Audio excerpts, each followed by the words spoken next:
मी business जत्रेला पण शुभेच्छा देतो आणि नवीन वर्षाच्या देखील तुम्हाला सगळ्यांना खूप खूप शुभेच्छा. या ठिकाणी उपस्थित अतुल राजोळी आहेत, संतोष पाटील, अरुण सिंग, उदय सावंत, अमित आचरेकर, गणेश दरेकर, राम रेपाळे, नम्रता भोसले, सर्व व्यासपीठावरील मान्यवर आणि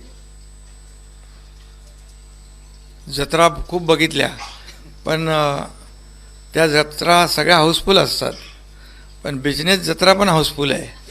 त्यामुळे खाली पण मला वाटतं 2 फ्लोर आहेत ना, 3 फ्लोअरमध्ये जत्रा आहे. खरं म्हणजे अशा कार्यक्रमाला येताना आनंद होतो आणि एक नवीन काहीतरी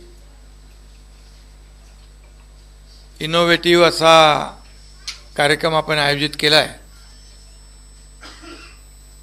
खरं म्हणजे नवीन वर्ष जे आहे सगळ्यांना नव्या उद्योगाचं, नव्या आकांक्षाचं आणि नव्या टार्गेट्सचं आणि आपण मनामध्ये जी काही टार्गेट्स आणि अजेंडा ठेवला आहे तो यशस्वी हो अशा प्रकारच्या शुभेच्छा मी देतो. खरं म्हणजे गेले 2 दिवसापासून ही बिझनेस यात्रा आहे, जत्रा, आणि वेगवेगळ्या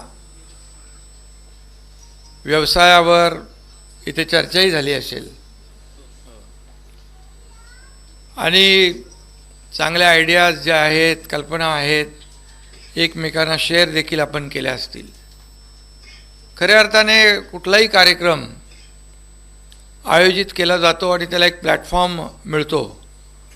त्या प्लॅटफॉर्मवर अनेक लोक एकत्र येतात. मग ते अनेक एक्झिबिशन होतात, MCAचे, क्रेडाईचे, आणखी वेगवेगळ्या क्षेत्रातल्या लोकांचे. आणि आता तुम्ही लघुउद्योजक, MSMEमधून आता हे लघुउद्योजक मोठे उद्योजक होतात, कारण शेवटी शून्यातून प्रत्येकजण विश्व निर्माण करण्याचा प्रयत्न करत असतो. आणि म्हणून जे आपण सगळे उद्योजक या ठिकाणी आलेले आहात त्या सगळ्यांचं मी मनापासून स्वागत करतो, मनापासून आपल्याला खूप खूप शुभेच्छा देतो. खरं म्हणजे उद्योगाच्या घरी लक्ष्मी वास करी अशा प्रकारची एक म्हण आहे किंवा आपण म्हणतो ते खऱ्या अर्थाने तंतोतंत खरं ठरावं अशाही आपल्याला मनापासून शुभेच्छा देतो. अनेक लोक इथे ओळखीचे आहेत.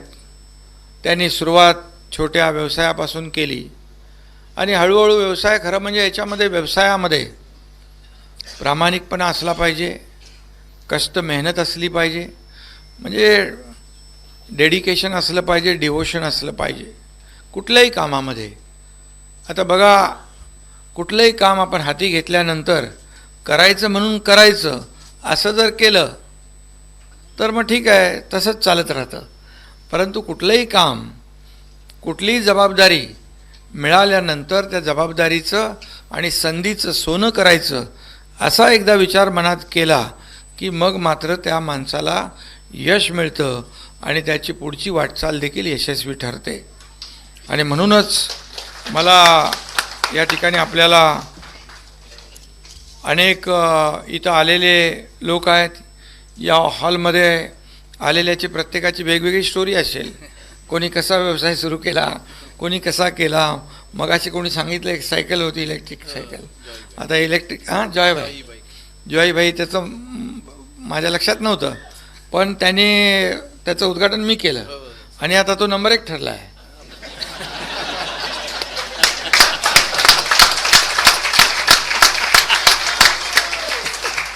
त्यामुळे ठाण्यात देखील मला अनेक व्यापारी उद्घाटनाला बोलवतात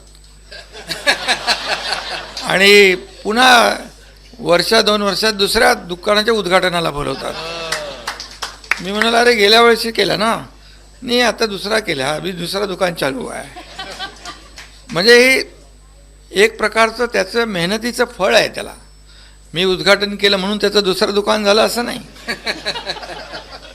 आता मग मी रॉयल्टी मागितली असती.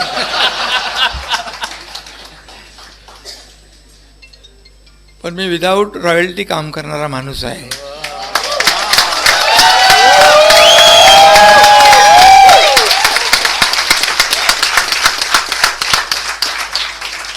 खरं म्हणजे आपल्या सगळ्यांना माहीत आहे, गेले 2.5 वर्ष या राज्यामध्ये काम करत असताना सर्व सेक्टरसाठी आम्ही निर्णय घेतले.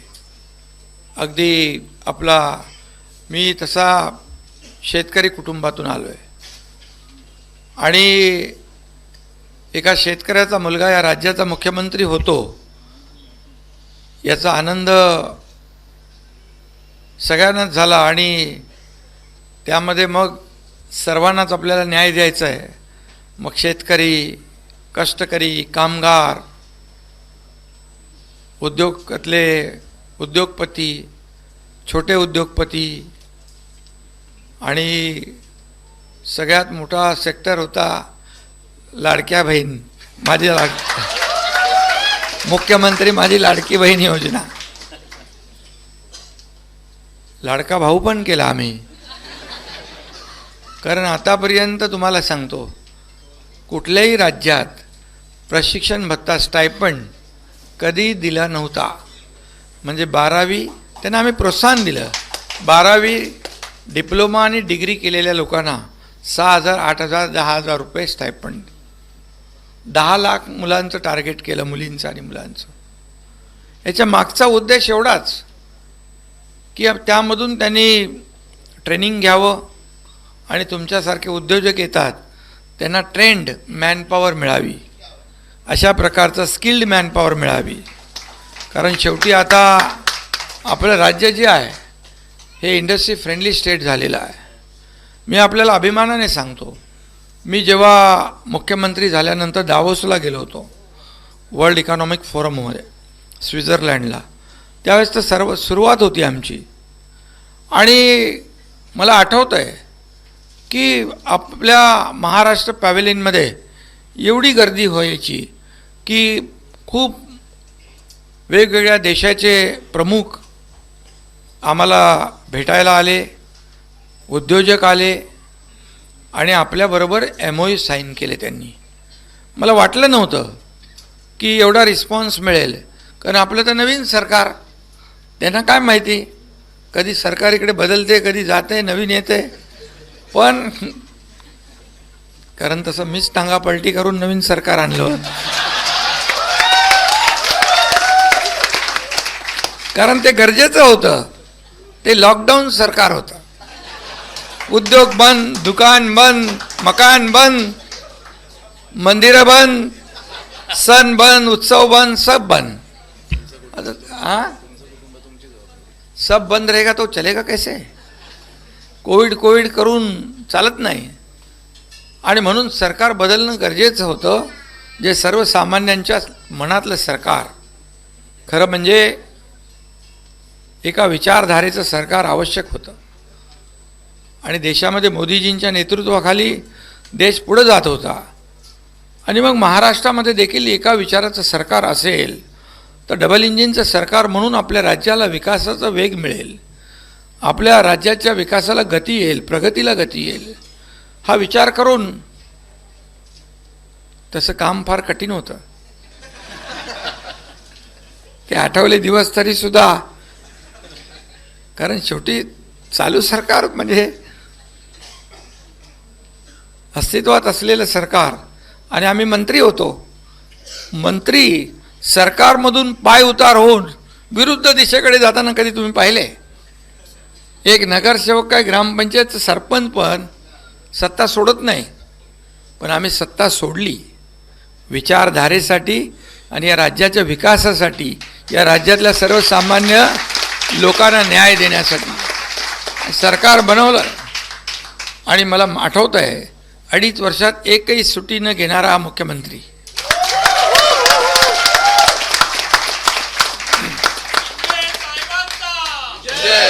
आणि पहिल्या दिवसापासून आम्ही एवढे निर्णय घेतले, सगळे बंद पडलेले प्रकल्प, सगळा प्रकल्प, आता कोस्टल हायवेला गेला तुम्ही मुंबईमध्ये, कोस्टल रोडला बघा कसा झाला आहे तो, अटल सेतू MTHL बघा, नागपूर मुंबईहून कोण येत असेल इथे ते समृद्धी महामार्ग बघा, पुण्याचं आता मुंबई पुणे एक्सप्रेस आपण त्याचं टनेल करतो आहे, मिसिंग लिंक करतो आहे, जगातला, तुम्हाला माहीत नसेल, जगातला सगळ्यात रुंद टनेल आपण करतो आहे, जगातलं सगळ्यात.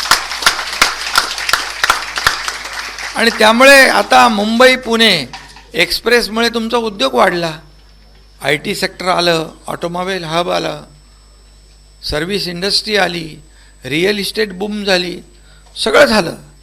आणि इंडस्ट्रीवर डिपेंड असणारे छोटे मोठे उद्योग खूप असतात आणि हजारो लाखो लोकांना त्याच्यामध्ये रोजगार मिळतो. आणि दावोसला गेल्यानंतर मला वाटलं नाही, मगाशी ते विसरलो मी सांगायला, पण पहिल्याच दावोसच्या मीटिंगमध्ये 2 लाख कोटीचे MOU साईन झाले. त्याचं 70 to 80% एक्झिक्युशन झालं. दुसऱ्या दावोसच्या मीटिंगमध्ये 3 लाख 3.5 लाख कोटी रुपयाचे MOU साईन झाले. आणि त्याची सुरुवातही झाली, उद्योगमंत्री इकडे येऊन गेले असतील, त्यांनी त्याची लोक म्हणाले तुमचे सगळे उद्योग पळाले, उद्योग पळाले, उद्योग पळाले. आता त्यांनी श्वेतपत्रिका काढली, डिक्लेअर केलं केंद्र शासनाने, FDI मध्ये आपण पुढेच आहोत. आणि जेव्हा आपलं सरकार नव्हतं महायुतीचं, त्यावेळेस नंबर 3ला आपण होतो. कर्नाटक गुजरात पुढं होतं. जसं मुख्यमंत्री मी झालो 6 महिन्यामध्ये, मला अभिमान आहे, मी देवेंद्रजी आम्ही टीमने अजितदादा पहिल्या नंबरवर परत आणला आम्ही महाराष्ट्र. कारण उद्योजकांना काय पाहिजे असतं, सुविधा पाहिजे असतात, इन्फ्रास्ट्रक्चर, कनेक्टिव्हिटी पाहिजे, स्किल्ड मॅनपॉवर पाहिजे आणि सिंगल विंडो क्लिअरन्स पाहिजे. फटाफट फटाफट फटाफट परवानग्या मिळाल्या पाहिजे. मला आठवतं आहे पुण्यामध्ये एक इंडस्ट्रीला सुरू करून 10 वर्ष झाली होती, तो आणखी एक्सपान्शन करणार होता. इकडे कोणतरी बोलतोय काय, कोण आहे ते, इकडं कोण आहे? तर माझ्याकडे ती तक्रार आली. तो उद्योजक स्वतः आला आणि मला म्हणाला बहुत सालों से रोड मांग रहा हूँ मैं, रोड ही नहीं मिल रहे बना के. तो बोले एक्सपांशन कैसे करूँगा, नहीं तो जाता हूँ बाहर में. मग मी ताबडतोब माझी टीम लावली. मी सांगितलं तिथल्या आमच्या अधिकाऱ्यांना, तुम्ही रस्ता बनवताय तर उद्यापासून ते सुरू करा, नाहीतर माझं इकडून सगळं डांबराचं मशीन, डांबराचं डंपर बिंपर सगळं येतील. लगेच त्याचं काम चालू झालं. 1 आठवड्यामध्ये कंप्लीट झालं. तो उद्योजक आणि त्याची सौभाग्यवती दोघंही मला भेटायला आले आणि त्यांनी हाताने शिवलेली गोदडी मला भेट दिली घेऊन इकडे, त्या आमच्या ताईंनी. असे अनेक उदाहरणं आहेत. शेवटी आपल्याकडे येणारा जो उद्योजक आहे त्याला विश्वास वाटला पाहिजे. कुठलं वेदांतो फॉक्सकॉन कंपनी गेली तेव्हा तर आम्हाला 2च महिने झाले होते. 2 महिन्यामध्ये एखादा मोठा उद्योग इकडे येतो काय, जातो काय, असं का होतं का? त्याला प्रिपरेशनला 1-1 वर्ष लागतं. मी मोदी साहेबांना फोन केला, बोले ये वेदांता वाला वहाँ जा रहे हैं और आप इसमें कुछ तो आशीर्वाद देंगे तो हमें ये लोग बदनाम कर रहे हैं. बोले त्यांनी मला सांगितलं ये उद्योजक जो है ये बार बार आपके सरकार के पास गया लेकिन उसको कोई हेल्प नहीं मिली, उसको कोई कोऑपरेशन नहीं मिला, तो उसने सोचा आगे कुछ ऐसे होने वाला है तो चले जाओ. त्याला काय माहीत आपलं सरकार बदलणार आहे ते. आणि मग आपल्याकडे किती उद्योजक आले तुम्हाला त्याची मी काही एवढी माहिती देत नाही, पण परकीय गुंतवणूक FDI मध्ये आपला महाराष्ट्र नंबर 1ला आहे आता. पुऱ्या देशभरामध्ये आपल्या राज्याची गुंतवणूक एकट्या महाराष्ट्राची 52% आहे. आता 23ला आपण 22ला आणि 23ला आपण होतो, हे आकडे माझे नाही आहेत, हे आपले केंद्र सरकारचे आहेत. 1,18,000 कोटी आपली परदेशी गुंतवणूक 22-23ची आहे. 23-24ची 1,25,000 कोटी. आणि गेल्या 6 महिन्यामध्ये एप्रिल ते सप्टेंबर 2024 तेव्हा मुख्यमंत्री मी होतो, 6 महिन्यात 1,13,000 कोटी रुपये.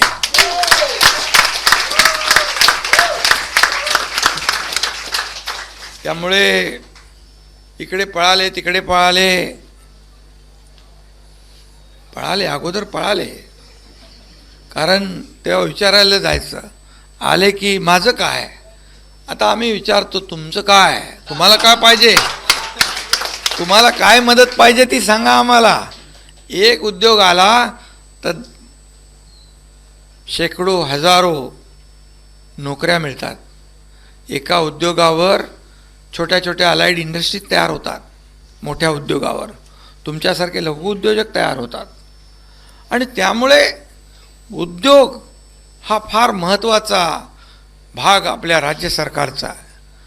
आणि म्हणून मी उद्योगमंत्र्यांना देखील सांगितलेलं आहे की 2.5 वर्ष काय गेले ती मागची सोडा, पण यापुढे एकही उद्योग आपल्या महाराष्ट्रातून दुसरीकडे जाणार नाही याची काळजी घ्यायची तुमचं काम. नाहीतर त्यांना हेही सांगितलं आहे, असं झालं तर तुमची काळजी मी घेणार. मी रोकटोक सांगितलेलं आहे सगळ्या मंत्र्यांना.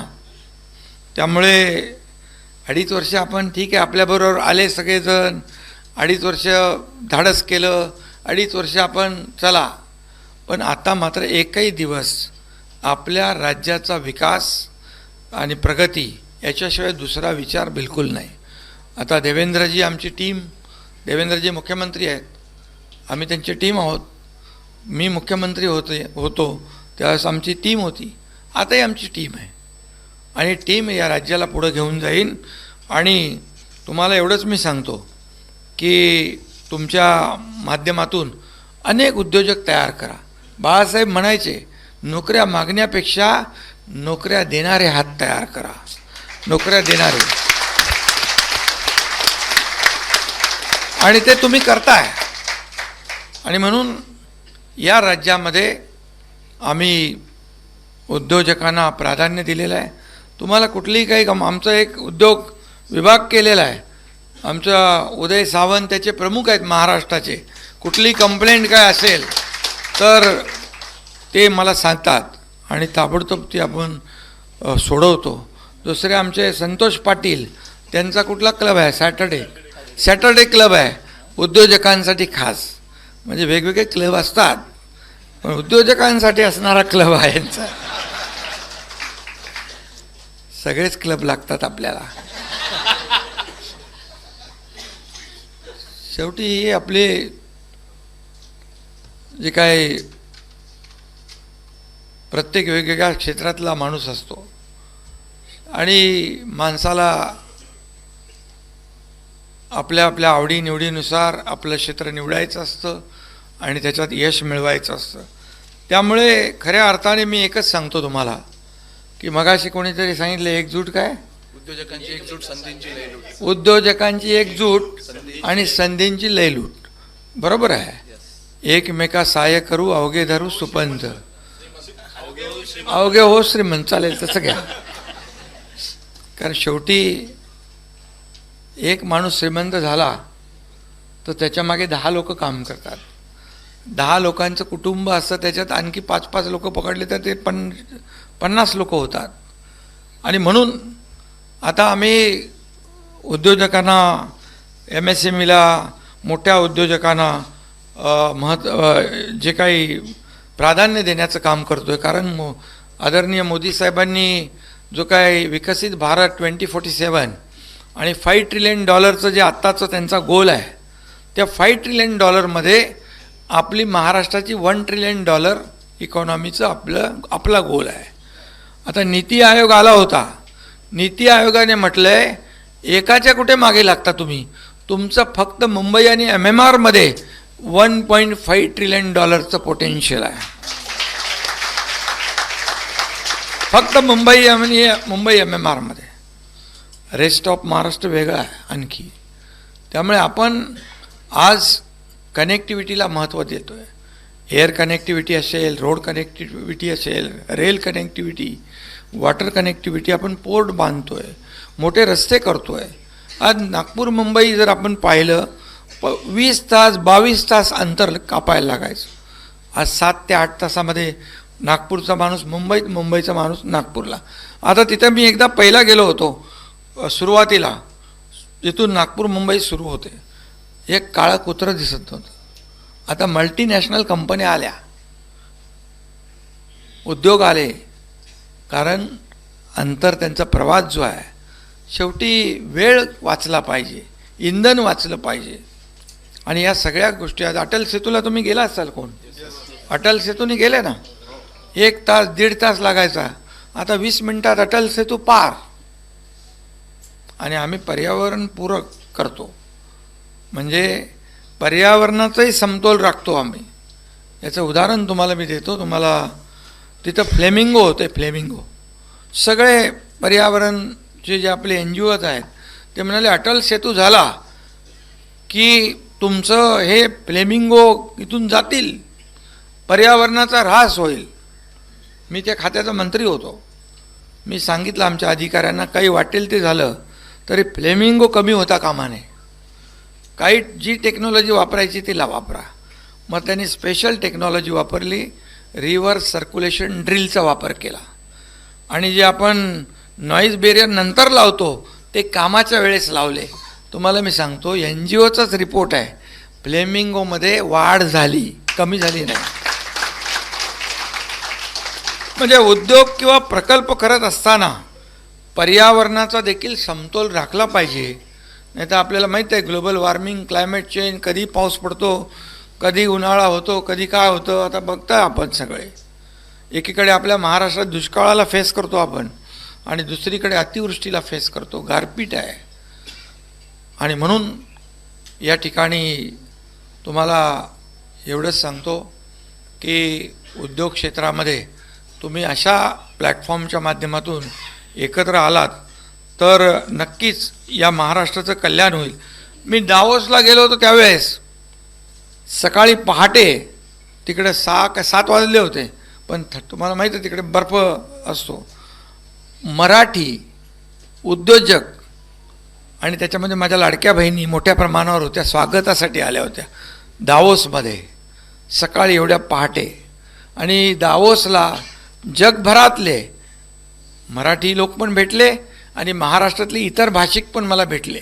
आणि त्यांनी मला सांगितलं आमच्या देशातली गुंतवणूक महाराष्ट्रामध्ये कशी होईल यासाठी आम्ही प्रयत्न करू.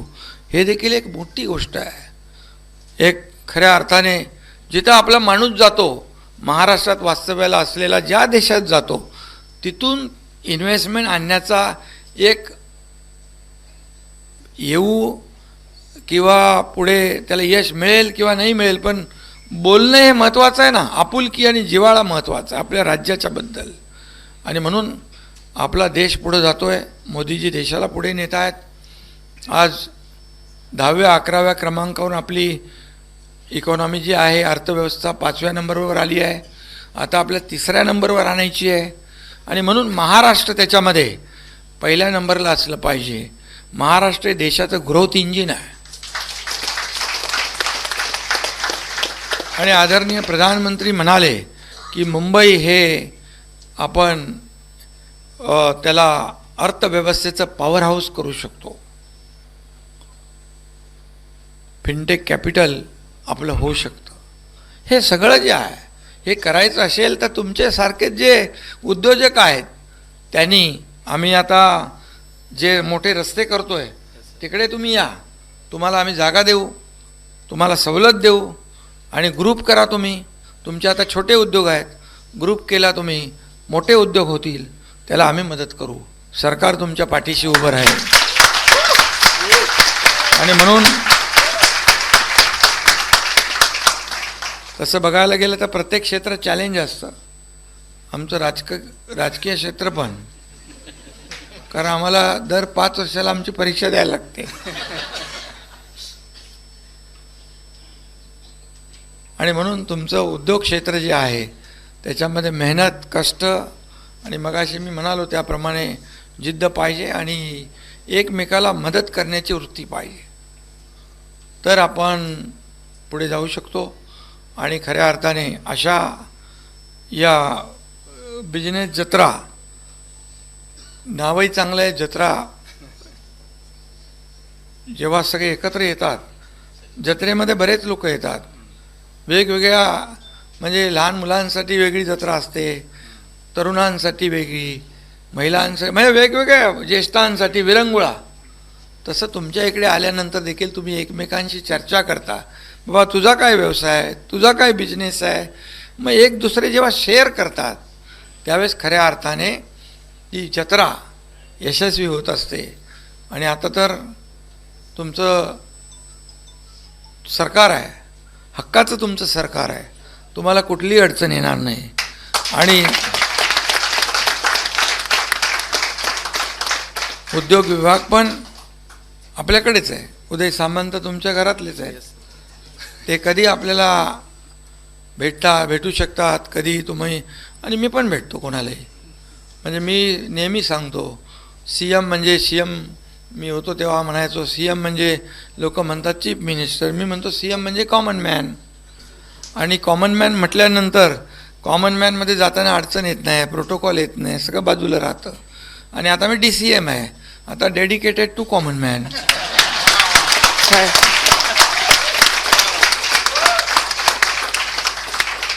त्यामुळे शेवटी डेडिकेशन आणि डिवोशन महत्त्वाचं आहे.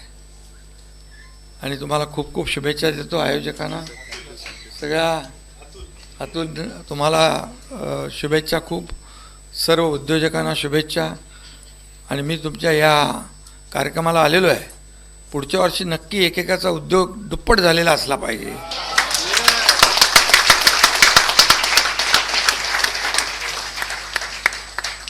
आणि त्यासाठी आपल्याला खूप खूप मनापासून मी धन्यवाद देतो.